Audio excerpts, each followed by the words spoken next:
So for this module, we are going to discuss the arts and history, and how art plays a role in history. So some of the topics that we will be discussing are how important art has been historically, the definition of art and how it's perpetuated, examples from our history, and further readings. So we're going to look at how art has been placed historically and its importance, its significance to whom, why, who makes it that way, what makes it that way. And we'll look at some cultures and generations and their feelings toward it being art. How the definition can be perpetuated. So how art's definition can be perpetuated across cultures and generations. Who makes that? Why? We're going to look at some examples of that from our history meaning American history, and then we'll look a little bit deeper into your readings that will discuss the perpetuation of art, the creation, who deemed it to be important, and so forth. So the significance of art in history, some might argue, is it a part of a culture's history? Obviously, some might say, of course it is. But that depends on which way you spin it.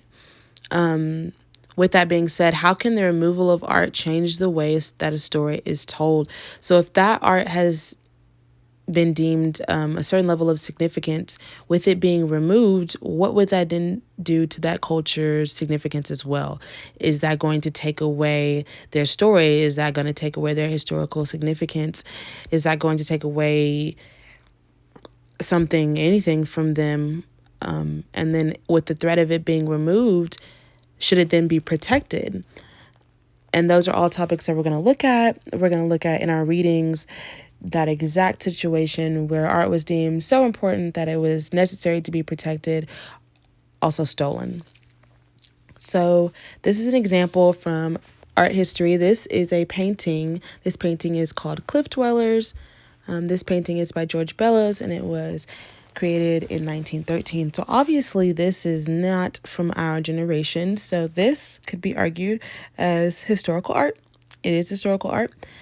This is during a time in the U.S. when immigration was very popular. So these people were called cliff dwellers. They lived in apartments. Obviously, that is not the way we see apartments today.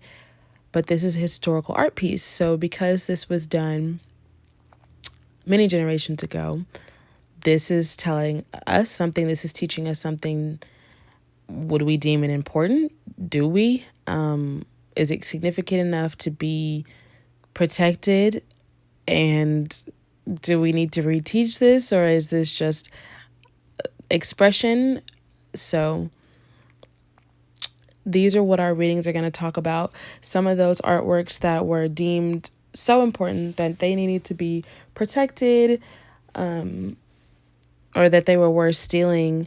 We're going to talk about some pieces from Nazi Germany, which is very interesting read, and how artworks there were being stolen, the significance of those artworks to American cultures as well as to German cultures.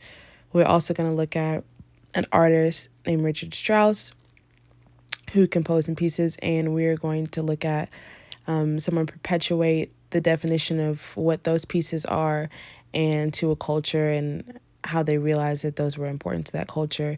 In each of these readings, I want you guys to look at how they were viewed in different positions, who created that, and why. So with the lecture modules and with your readings, I want you to look at the opinions and the information given by cultures and how that is perpetuated onto a different society or a generation when you're doing these.